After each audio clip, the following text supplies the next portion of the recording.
जी हाँ, प्रभु यीशु के नाम से मैं आप सभी का अभिनंदन करता हूँ। आज हम हनन्याह और सफ़ीरा के बारे में देखेंगे।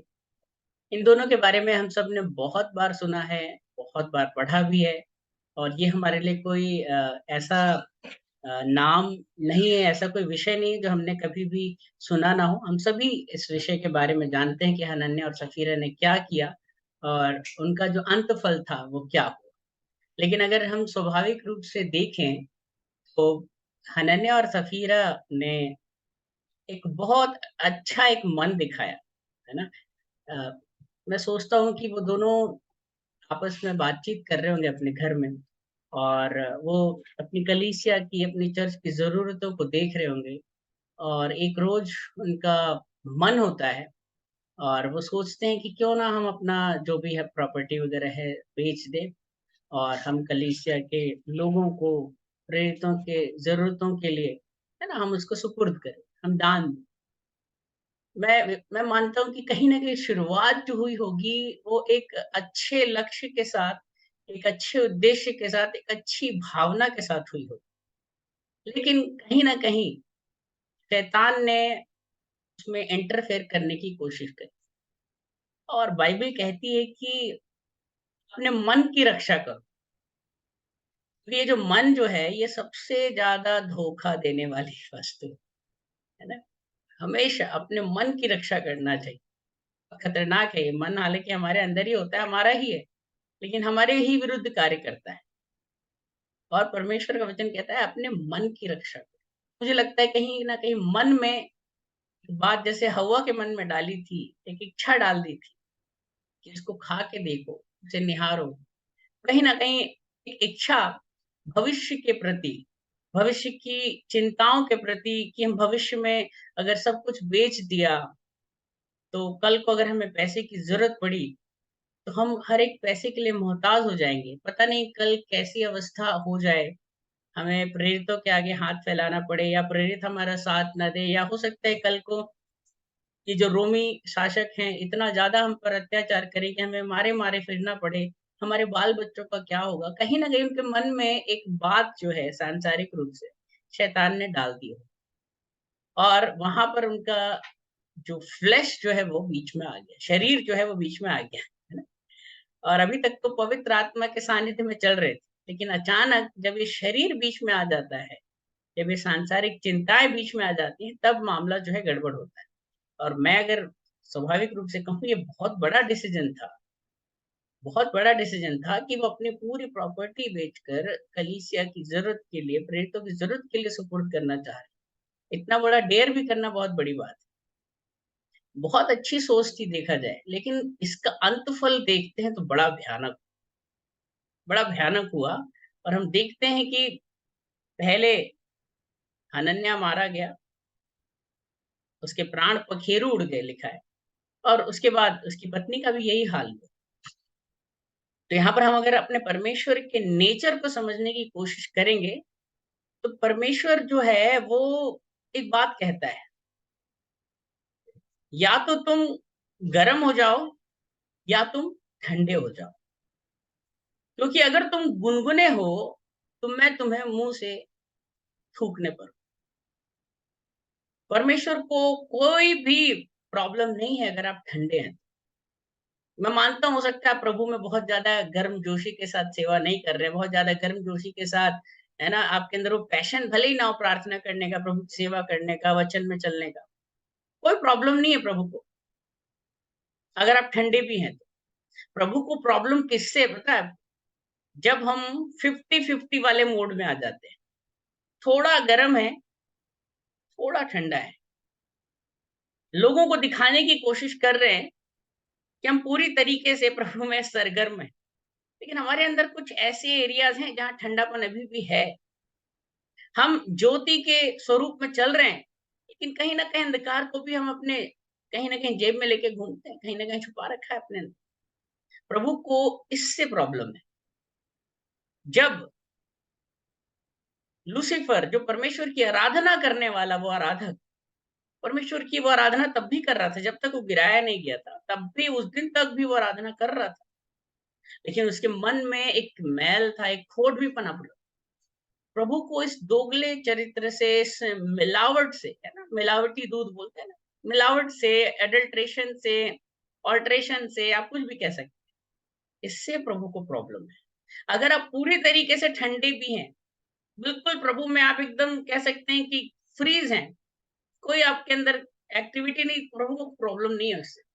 वो समय आने पर आपको आग बनाकर, धधकती हुई आग बनाकर इस्तेमाल कर सकते हैं। लेकिन आप अगर अपने अंदर ये मिलावट वाला जो एक गुण है अगर लेकर आ जाएंगे, तो प्रभु को इससे प्रॉब्लम। परमेश्वर का वचन कहता है, जब तुम वेदी पर पाप बलि को रखो, तो जो वध किया जाने वाला मेमना है वो बिल्कुल पवित्र होना चाहिए। इतना सा भी खोट नहीं होना चाहिए उसमें, इतना सा, है ना। प्रभु मिलावट का परमेश्वर नहीं है। प्रभु कंप्रोमाइज का परमेश्वर नहीं है कि चलो थोड़ा खराब है, थोड़ा। कई बार क्या होता है, हम खाना खाते हैं, है ना, और पिछले दिन की सब्जी, बड़ी टेस्टी सब्जी है, थोड़ी दाल बची होती है टेस्टी, हम उसको कई बार स्मेल करके देखते हैं, थोड़ी सी खट्टी हुई होती, इतनी भी खट्टी नहीं होती कि जहरीली अभी खराब हुई है, बट इतना भी नहीं चलेगा। प्रभु के साथ ये चलेगा वाला रवैया नहीं होता। वो बिल्कुल पवित्र परमेश्वर, उसमें बिल्कुल भी खोट नहीं। ये हमारे इंसानों में चलता है, लेकिन प्रभु के साथ नहीं। वो बोलता है तेरी बात हाँ की हाँ, या ना की ना रहे। इससे बीच का या इससे ज्यादा कुछ भी होता है वो पाप, वो बुराई। मैंने तो सोचा कि प्रभु 90% तो दे रहे थे आपको, 10% भी रख लिया तो मान मान लेते हैं, 10% रख लिया हो यार अपने फ्यूचर इन्वेस्टमेंट। तो मानते 50 भी दे दिया, 50 आपके राज्य के लिए दिया प्रभु। मान लो कि 50 लाख की प्रॉपर्टी बेची उन्होंने, 25 लाख दे रहे थे आपके राज्य की, 25 लाख रख लिए, क्या बुरा, 25 लाख कोई छोटी राशि। लेकिन परमेश्वर का जो स्टैंडर्ड है ना, परमेश्वर का जो सोचना है, वो हमारे स्टैंडर्ड से और हमारे सोचने से बहुत डिफरेंट है। हम लोग कई बार कंप्रोमाइज कर लेंगे, है ना। अगर हम एक प्रभु के दास है, चलो कोई बात नहीं, प्रभु आपको ब्लेस करे भाई, इतना तो आप कर रहे हैं कलीसिया के लिए, मैं आपके लिए दुआ। परमेश्वर को आपके पैसों की जरूरत नहीं है। He is not bothered with your gold, with your money. वो अपने दासों को तो कौवे के द्वारा भी खिला सकता है, वो आकाश से मन्ना बरसा सकता है ना। आपको लगता होगा कि आप मिनिस्ट्री को सपोर्ट करके बड़ा एहसान करते हैं, ये आप अपने ऊपर एहसान करते हैं जब आप देने की आशीषों को प्राप्त करते हैं। You are getting prosperity for yourself, you are not making prosper to church. आपका ऐसा अगर लगता है, परमेश्वर तो प्रॉस्पर, है ना। बाइबल में लिखा है, दाऊद के समय, सुलेमान के समय इतना सोना था कि पत्थर के समान, कोई गिनता भी नहीं था। परमेश्वर जब एक चरवाहे को ये बना सकता है, एक बंजारे को ये बना सकता है, तो वो कुछ भी कर सकता है ना। वो तो ऐसा तेल उड़ेलता है कि हजारों मटके भर जाएंगे, लेकिन तेल खत्म नहीं हो, मटके खत्म हो जाएंगे आप,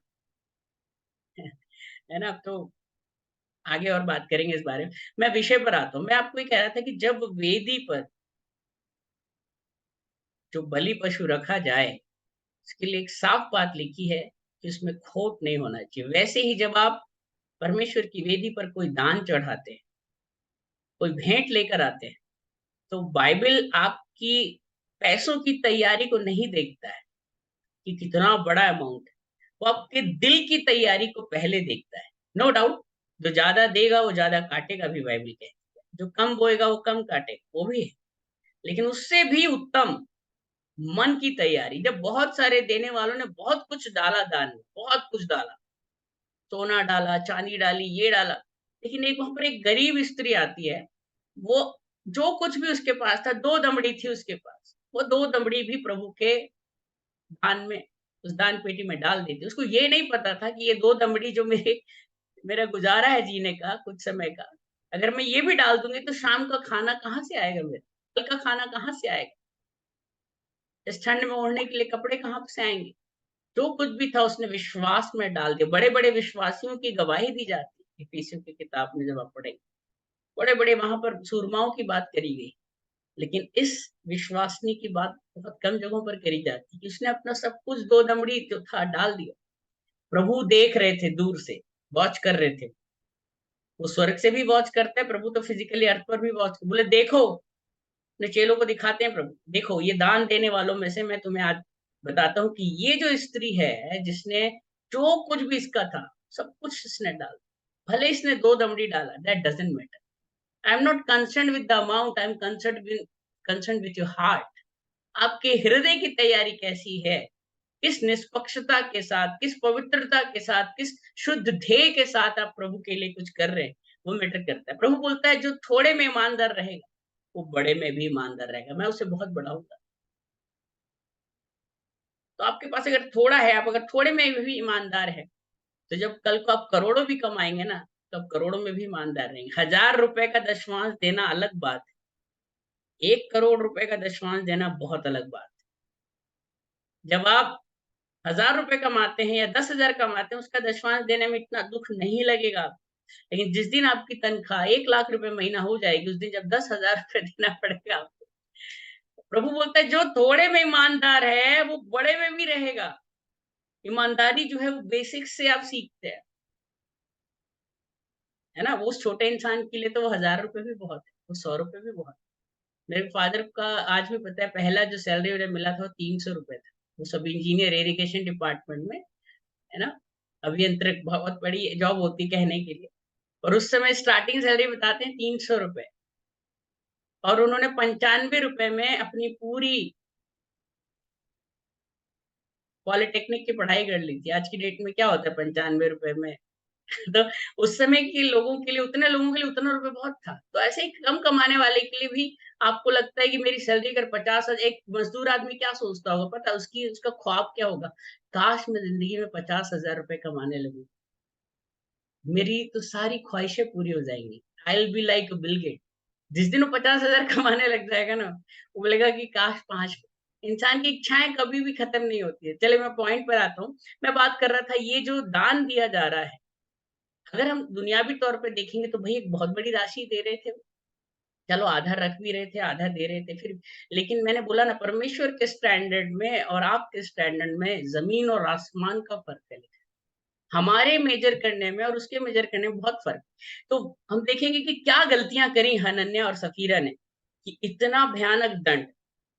बीच में कोई गुंजाइश ही नहीं थी वहां पर रियायत बरतने की, कोई गुंजाइश नहीं थी कंप्रोमाइज करने की, कोई वहां पर थोड़ी भी ढील नहीं दी गई। इसके पीछे रीजन क्या था? कुछ ऐसे कारण आज हम देख सकते हैं, जल्दी जल्दी से 10 मिनट के अंदर देखेंगे। वो कारण क्या था? सबसे पहला जो कारण था वो था डिसेप्शन। सबसे पहला जो कारण था जिसके कारण उनकी मृत्यु हुई, इतना बड़ा दंड उन्होंने झेला, वो था डिसेप्शन, है ना?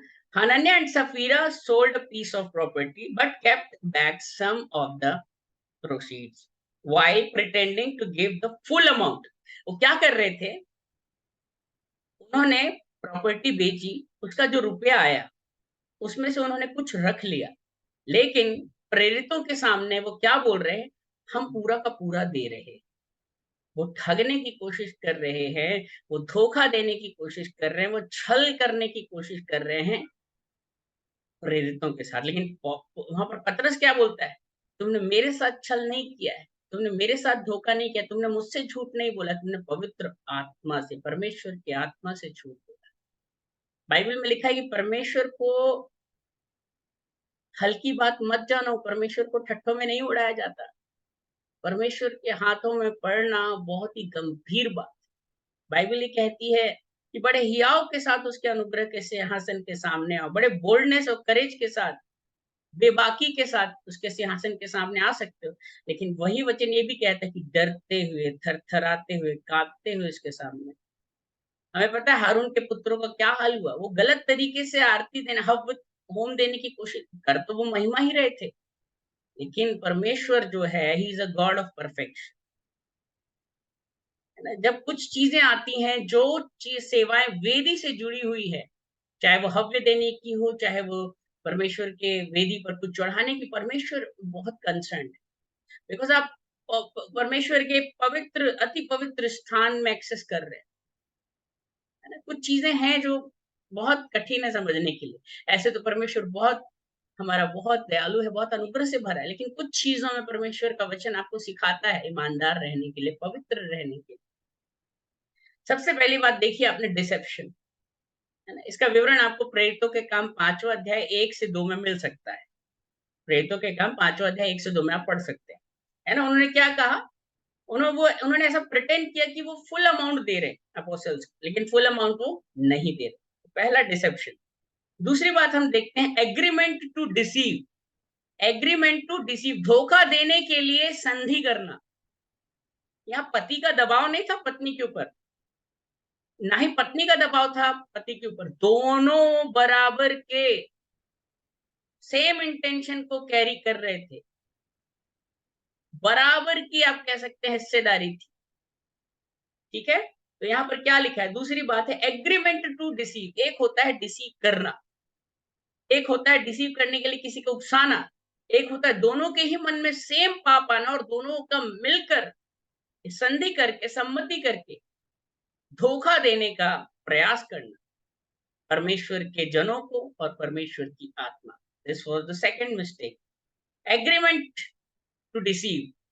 बाइबल में लिखा है एग्रीमेंट में बहुत पावर होता है ना? एग्रीमेंट में बहुत पावर होता है। हमने देखा जब मूसा के हाथ थक गए तो हारून और हूर ने हाथ थाम लिए। पावर ऑफ एग्रीमेंट बहुत ताकत है, ये आपको जिता भी सकती है और ये आपको सर्वनाश भी कर सकती है। एग्रीमेंट किस बात के लिए हो रहा है ये बहुत फर्क डालता है, but there is power in agreement, either to make or to destroy. उसके बाद देखेंगे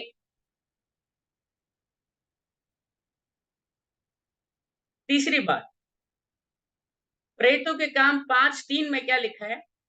जो गलती उन्होंने करी जिसका विवरण आपको मिलता है, टेस्टिंग द होली स्पिरिट। परमेश्वर की आत्मा को परखने की कोशिश करी उन्होंने वहां पर। बाइबल में लिखा है परमेश्वर की कभी परीक्षा नहीं करना, परमेश्वर की आत्मा को शोकित नहीं करना, परमेश्वर को ठट्ठों में नहीं उड़ाना। लेकिन उन्होंने क्या किया? परमेश्वर के आत्मा को उन्होंने क्या किया? उसकी परीक्षा करके, उसके टॉलरेंस की, उसकी सहनशीलता की परीक्षा ले रहे हैं। वो देखते हैं कितने पे परमेश्वर उग्र होता है, कितने पे परमेश्वर का आत्मा भड़क उठता है। वो डेयर कर रहे हैं। वो साधु सेल्वराज जी कहते हैं जब आप परमेश्वर के सिंहासन के सामने जाते हैं तो आप ऐसे जाया करिए जैसे 440 वोल्ट के ट्रांसफार्मर के पास जा रहे हैं। डेफिनेटली वो हमारा पिता है, हमारा पिता है वो। हम बड़े हियाव के साथ, बोल्डनेस के साथ जा सकते हैं, but there are certain things which need to be kept in your mind, जो आपके दिमाग में होनी चाहिए। इसके बाद हम देखते हैं कुछ बात और,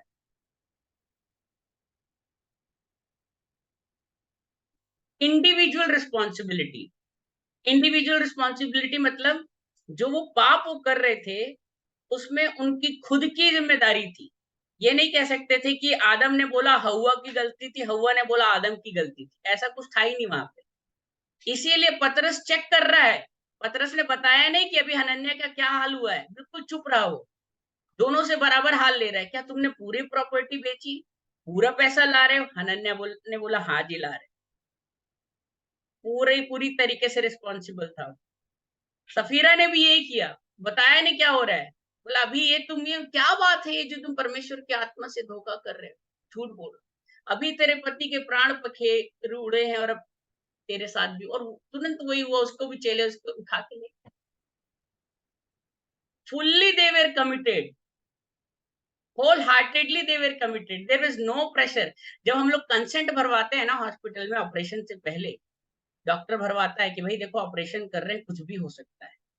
तो वहां लिखते हैं, हम लोग लिखते हैं इस भाषा में कि मुझे कोई भी दबाव नहीं है, कोई भी डर नहीं है, मुझे बहकाया, मैं अपने पूरे होशो हवास में इस बात की रजामंदगी दे रहा हूँ कि कुछ भी होता है उसके लिए मैं जिम्मेदार।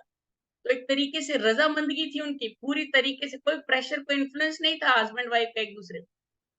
Individually they were responsible for their destruction. इसके बाद आगे बढ़ते हैं।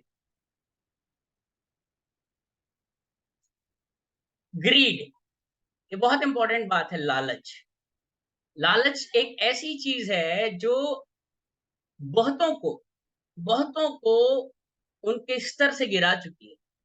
बहुत से हैं, बाइबल लिखा है कि ये धन जो है, कुछ लोग कहते हैं money is the root cause of all sin. नहीं नहीं, मनी नहीं है root cause, greed of money लिखा है वहां पे। Money is not the root cause of all sins, but the greed of money, लालच जो है उसका, वो हर एक पाप की जड़ है। और यही वो उनके अंदर आया, उन्होंने लालच करा, कुछ रख लेते हैं। यहूदा इस्करियोती के अंदर भी यही तो था। अरे इतना महंगा इत्र बर्बाद करने की क्या जरूरत थी, 200 दिनार में बेचते, 40 दिन तक खाते, चिकन मटन पता नहीं क्या क्या खा सकते थे। उसको खाने पीने की चिंता नहीं थी प्रभु के दासों की, उसको सेल्फ था, मैं कहीं से कुछ पैसे मार लूं इसमें। वो सिर्फ अपना भला चाहता है, जो लालच करता है ना वो सिर्फ और सिर्फ अपना ही भला चाहता है। और यहाँ पर देखते हैं वो खुद की वहां पर सिक्योरिटी इंश्योर करना चाह रहे हैं, खुद की प्रॉस्पेरिटी को लॉक करना चाह रहे हैं। They are not showing faith. यहाँ पर एक अभी आगे एक पॉइंट बताऊंगा, lack of faith, lack of trust, lack of believe, एक बहुत बड़ी गलती थी उनके अंदर। परमेश्वर एक ही बात से प्रसन्न होता है, वो है विश्वास। वो नहीं है तो कुछ भी कर दो, अपना गर्दन काट दो, जीभ काट के रख दो, दंडवत करते हुए लेटते हुए जाओ उसके इजराइल, कुछ नहीं फर्क पड़े, कोड़े मार लो, कुछ फर्क नहीं पड़ने वाला। वो एक ही बात से प्रसन्न होता है, वह विश्वास। और वो ही नहीं है उनके अंदर, वो कितनी प्रॉपर्टी दे दें कोई फर्क नहीं पड़ता। विश्वास ही नहीं है तो कुछ सब बेकार है। मसीहत सिर्फ और सिर्फ विश्वास का खेल। विश्वास है तो सब कुछ है, नहीं है तो कुछ नहीं। एक पिक्चर मैंने देखी थी हैरी पॉटर की, हालांकि उसका कंटेक्स्ट देना अच्छा नहीं है, पर एक बात बहुत अच्छी सीखने को मिली। वो एक डाइनिंग टेबल में बैठते हैं और डाइनिंग टेबल पूरी खाली होती है, बिल्कुल खाली होती है। और उनके जो टीचर्स होते हैं, मैजिशियंस, वो बोलते हैं now just imagine what you want to eat, just imagine करो तुम क्या खाना चाहते हो। और 2 सेकंड के अंदर वो टेबल ऐसे आलीशान खाने से भरी होती है जिसकी आप कल्पना भी नहीं कर सकते। पावर ऑफ बिलीविंग, विश्वास में बहुत ताकत होती है। और वसीयत में लिखा है कि विश्वास करने वाले के लिए हर एक चीज संभव है। विश्वास नहीं है तो कुछ नहीं है। परमेश्वर ही खुश नहीं है तो फिर क्या है, कुछ भी नहीं। सबसे बड़ा गलती उन्होंने क्या किया कि हम कल को अगर दिक्कत आई, पूरा धन बेच दिया, दान दे दिया, तो हमारे को कल को दिक्कत आई तो हम क्या करेंगे, ये उनके विश्वास को दिखा रहा था। और यही वो मुख्य कारणों में से एक है जो परमेश्वर को नागवार है। परमेश्वर सब कुछ बर्दाश्त कर सकता है, लेकिन आपके अविश्वास को, आपके हटीलेपन को, सिर्फ 2 लोग गए थे प्रॉमिस लैंड में, सब वहीं खत्म हो गए। हालांकि प्यार करने वाला परमेश्वर है, धूप में छाता बन के चल रहा था, है ना, बादल का खंभा बन के चल रहा था, रात को आग का खंभा रोशन, सब माँ के जैसे प्यार कर रहा था। लेकिन एक चीज से वो कंप्रोमाइज नहीं कर सकता, आपके विश्वास, आपकी डिसऑनेस्टी से, आपकी अनहोलीनेस। कुछ चीजें हैं जो आपको हेवनली स्टैंडर्ड्स के थ्रू मैच करनी पड़ेंगी। ग्रेस हर जगह एप्लीकेबल नहीं होता है। कुछ चीजें हैं जो परमेश्वर as a sons and daughters of most high आपसे एक्सपेक्ट करता है।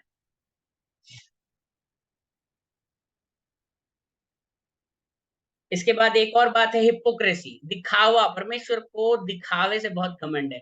बोलते हैं तुम अपने बड़े बड़े वस्त्र की कोरों को बहुत लंबा लंबा करते हो, बहुत मोटे मोटे ताबीज पहनते हो, बड़ा एकदम तुम्हारा ड्रेसिंग सेंस देख के तो पक्का लगता है, तो पक्का बहुत भयानक विश्वासी है, अभिषेक है। चौराहों पे खड़े होकर बड़ी देर देर तक प्रार्थना करते हो, दान देते हो, तो ढोल बजवाते हो। हिपोक्रेसी करेंगे तो कभी एक्सेप्ट नहीं होगा आपका दान। वो क्या करना चाह रहे थे, अरे देखो सब दे रहे हैं, चर्च में इतना दान देते हैं, इतना उनको प्रेफरेंस मिलता है, हम भी एक काम करते हैं, हम भी कुछ ऐसा करते हैं, हमारा भी मान होगा, हमारे भी, अरे इतना बड़ा काम। वो क्या कर रहे थे, अटेंशन सीख कर रहे थे। एक बार सोचते हैं मैं प्रभु के दासों को ऐसे करके अट्रैक्ट करूंगा, मेरी भी वाहवाही होगी, इतना देते हैं। कुछ चर्चेस में ऐसा होता है, कई जगह मैंने देखा है कि वहां पर जब दान देते हैं, वहां पर बोला जाता है कौन कितना देगा, अपना अमाउंट भी बताते हैं, मैं 10,000। जबकि बाइबल कहती जब तुम दो तो तुम्हारे दाएं हाथ दे रहे हो, तो लेफ्ट को पता नहीं चलना चाहिए, बीवी तक को पता नहीं चलना चाहिए तुम्हारे लेफ्ट हैंड का मतलब, इतना गुप्त। लेकिन वहां तो जो जितना बोली लगा रहा है, जो ज्यादा बोली लगा रहा है उसका ज्यादा बड़ा इज्जत है। ऐसा नहीं, हिपोक्रेसी परमेश्वर के राज्य में। आप कंगाल हैं, आपको लग रहा है बहुत बोरे हैं, आप बहुत जमा कर रहे हैं स्वर्ग में, आपका ड्रम में बहुत बड़ा छेद है, आपको हिपोक्रेसी का छेद है। कुछ जमा नहीं हो रहा है स्वर्ग। आपके दान कभी भी नहीं पहुंचने वाले स्मरण के लिए। बाइबल में एक जगह लिखा है भजन से, तेरे प्रार्थनाएं और तेरे दान स्वर्ग में स्मरण के लिए पहुंचाए गए। प्रार्थना जाती स्मरण के लिए, आपके दान भी जाते हैं, जो जो आपने दिए ना, वो भी एक समय आता है, वो इतने ऊंचे तक पहुंचते हो, परमेश्वर नोटिस करता है। और भी बहुत सारी बातें हैं, मेरा समय हो चुका है। फॉल्स विटनेस, बाइबल में लिखा है झूठे गवाह मत बनना, झूठा साक्षी नहीं देना, है ना, 10 आज्ञाओं में भी लिखा है। और भी ऐसी बहुत सारी बातें हैं, कुछ और भी पॉइंट्स हैं, लेकिन मुझे लगता है इतना पढ़ना, इतने आपको समझ में आ गया होगा। मैं कहना चाह रहा था कि हनन्याह और सफीरा के साथ परमेश्वर बड़ा निष्ठुर हुआ, आपको ऐसा लगता है, बड़ा बड़ा कड़ा डिसीजन लिया आप यहाँ। तो ये सजाए मौत के लायक तो नहीं थे जी। थोड़ा सा डांट वाट देते, महामारी हो जाती, कोड़ हो जाता, इस टाइप। पर ये कुछ ज्यादा हो गया, ऐसा कई लोगों को लगता है, बट ऐसा नहीं। आपके स्टैंडर्ड में, परमेश्वर के स्टैंडर्ड में, आपकी सोच में, उसकी सोच में, आपकी गति में, उसकी गति में जमीन और आसमान का फर्क। बुलाए हुए तो बहुत है, लेकिन चुने हुए बहुत थोड़े।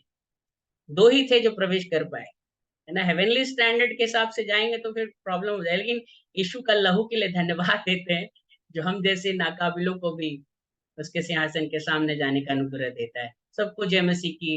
Praise the Lord. Over to you brother.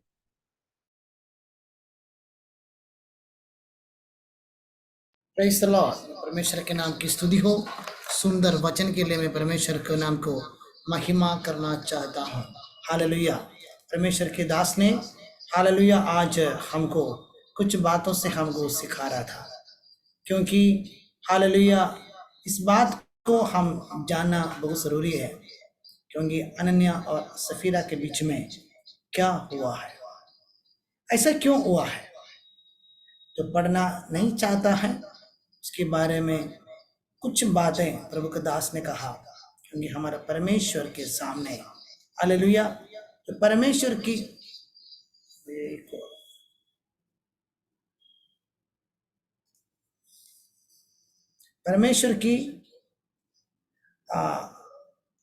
अनुग्रह, परमेश्वर के स्वभाव के अनुसार परमेश्वर हमसे कोई चाहता नहीं था। हनन्या और सफीरा को कभी भी नहीं बोला था तुम लोग अपने ये करने के लिए। सिर्फ हनन्या और सफीरा के लिए नहीं, उस समय की कोई विश्वासी को नहीं कहा तुम लोग अपना अपना जमीन बेचो, सब लोग सब कुछ करो, ऐसा नहीं कहा। वचन में कहीं पे भी लिखा नहीं है। ना तो परमेश्वर की आत्मा ने कहा नहीं, ना तो परमेश्वर के दास लोगों ने कहा नहीं, लेकिन उन लोगों के अंदर अंदर की इच्छा था। तो इसको बोलता है हमको, मैंने पिछले दिनों में कुछ लोगों को बोला था, हमको अंदर अंदर की कुछ बात है। मतलब एक होती है बेसिक परमेश्वर की कुछ उपदेश, बेसिक उपदेश होता है। बेसिक उपदेश के अलावा आपको अपने आप को कुछ करना है, वो आपकी पर्सनल डिसीजन है। यहां पे प्रभु के लोग अभी उस समय पर्सनली कुछ डिसीजन लिया, हम प्रभु के लिए सब कुछ देंगे, लेकिन देने के समय, आने के समय में वो आप डिसीजन आपका है, मेरा और आपका हमारा डिसीजन होता है। लेकिन डिसीजन लेने के टाइम पर हमको क्या करना है, वो परमेश्वर के साथ डिसीजन लेकर फिर उसमें रहना बहुत जरूरी है। नहीं तो उसके सामने आने के टाइम में प्रभु का दास ने एक एक करके बोलने के पीछे कुछ बात था, वो हमको समझ आ गया। लेकिन इसके पीछे की वजह क्या है, इसका रीजन क्या है ऐसा करने के लिए भी उसकी आखिरी आयत में भी लिखा है, सारी कलीसिया पर इन बातों के सब सुनने वालों पर बड़ा भय छा गया है। तो परमेश्वर को भी कुछ रीजन भी परमेश्वर करके करता है, क्योंकि हमको पता है दाऊद प्रभु की जो बाजा की संदूक लेके आने के समय में बफलो, ये क्या बोलते हैं इसको, बछड़ा के जो गाड़ी में लेके आने के समय में बछड़ा थोड़ा सा हिल गया, बाजा की संदूक गिरने के लिए देने के टाइम पर उषा जाकर पकड़ने लगा, उषा पकड़ लिया, उषा को परमेश्वर ने मार डाला। वो भी सुनकर उस समय में बहुत डर आ गया। फिर उन्होंने क्या किया, वापस रिवर्स में प्रॉपर तरीके में प्रभु के लोग आने लगा। हर चीज के लिए, हर बातों के लिए परमेश्वर के कुछ पर्पस होता है। मैं परमेश्वर को दास को मैं प्रभु को धन्यवाद देता हूँ। परमेश्वर पर्पसफुली करता है, किसी को भी हालेलुया हमारा नाश होने के लिए नहीं। अगर नाश जिस बात के लिए है तो भी परमेश्वर के इसके पीछे कुछ बात छुपी हुई है। Hallelujah.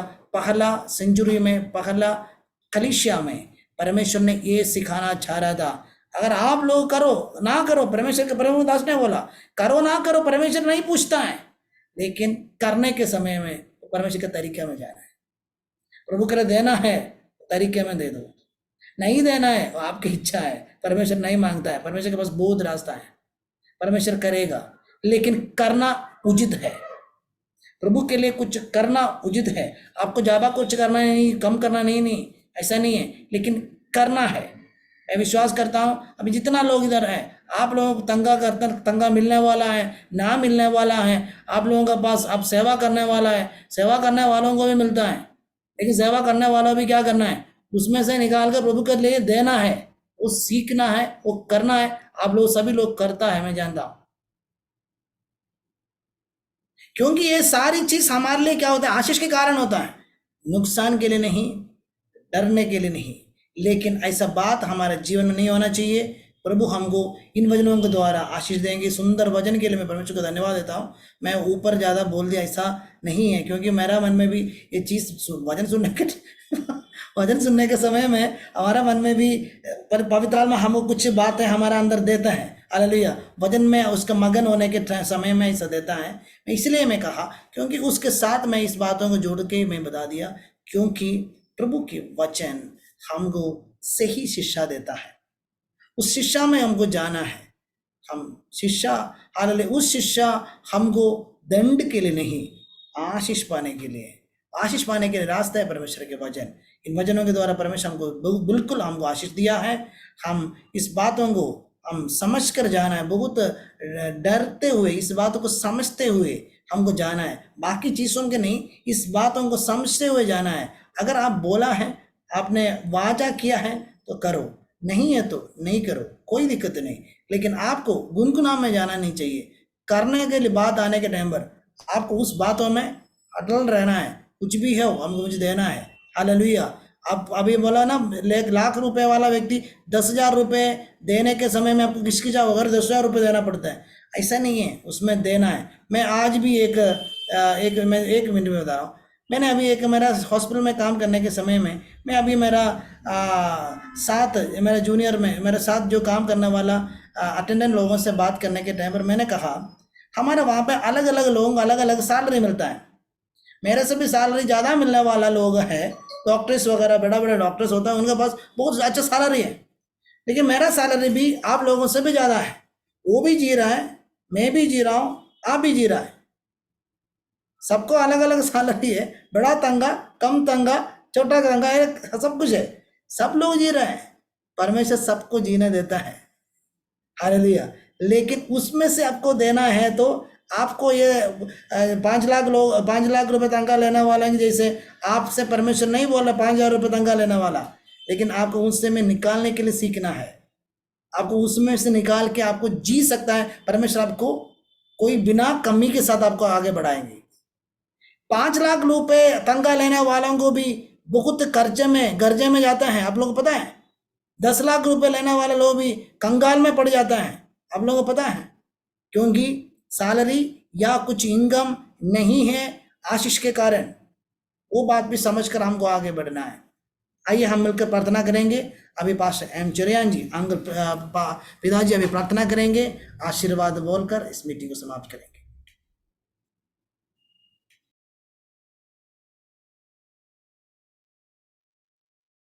Hallelujah. Praise the Lord. Praise the Lord. Praise the Lord. धन्यवाद हो सर्वशक्तिमान प्रेमी परमेश्वर हमारा स्वर्गपिता, आपको हम तारीफ करते हैं, धन्यवाद देते हैं आज इस शाम के समय के लिए। खुदावंद के ज़रिए में इस प्रकार इस प्लेटफॉर्म में मॉर्निंग मन्ना का इस सेवकाई के दरमियान, इस सेवकाई में यानी कि खुदावंद में सहायता किया। खुदावंद का आत्मा हमसे आशीष से हमें बरकत दिया है आए वह समय से। खुदावंद का तारीफ के लिए धन्यवाद वर्ष। और खुदावंद प्राण सारी सेवागाई के लिए धन्यवाद देते हैं। तेरे दासों को बरकत दे खुदावंदा। हालेलुया खुदावंद। और खुदावंद तू हमसे बात किया है तेरे जीवित वचन सामर्थ के वचन के लिए खुदावंदा। हालेलुया प्रभु के उपस्थिति में खुदावंद जो निर्णय करके वैसे करना जरूरी है। हालेलुया खुदावंद हमारा जिंदगी में हम खुदावंद का सामने सन्मुख में खुदावंद पूरा तौर से अपने जिंदगी को समर्पित करते हुए वो प्रभु को संपूर्ण समर्पण करने के लिए हमें सहायता इस्तेमाल होने के लिए मदद कर खुदावंद। हालेलुया परमेश्वर बदलता नहीं। हालेलुया इसलिए खुदावंद हमारा भी जिंदगी में अपने स्थिर रहने वाले एक आत्मा दे ताकि उसमें हम प्रभु का सेवा के लिए और भी उपयोग हो जाए बरकत के कारण हो जाए।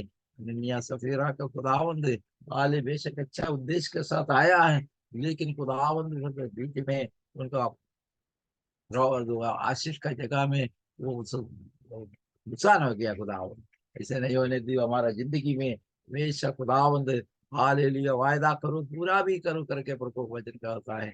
हमारा जिंदगी समर्पित करते हुए प्रभु का नाम का महिमा के लिए में इस्तेमाल होने के लिए मदद करे बरकत दे। खुदावंद का तारीफ दे शुक्र बोलने के वजन से बाहर निकलने तेरे दास के इस्तेमाल के अंदर धन्यवाद हो। सेवकाई के लिए भी धन्यवाद हो। ये मीटिंग के शुरू से लेकर अंत तक तू हमारा साथ रहकर बरकत दिया धन्यवाद हो। इस सेवकाई को और भी बढ़ा दे बरकत दे। बैठने वाले जितना लोग नजदीक और दूर से बैठकर सुना है और देखा उनको सबको आशीर्वाद है। प्रभु का आगमन वो निकट है खुदावंद। इसलिए प्रभु का साथ चलते हुए तेरे आशीषों में भरपूर हो जाए खुदावंद। धन्यवाद है शुक्र करते बरकत का सम्मान महीना का सेवा को और भी बढ़ा दे। वो क्या है वह सबके लिए धन्यवाद है। खुदावंद का आत्मा सबको सौंप देते हम सबका आशीर्वाद है यीशु मसीह की पवित्र नाम से मांगते हैं आमीन। अब हमारा प्रभु यीशु मसीह का अनुग्रह पिता परमेश्वर का प्रेम पवित्र आत्मा का संगत कर सहभागिता हम सबके साथ और सारे पवित्र लोगों के साथ प्रभु यीशु मसीह की आगमन तक होते रहे आमीन।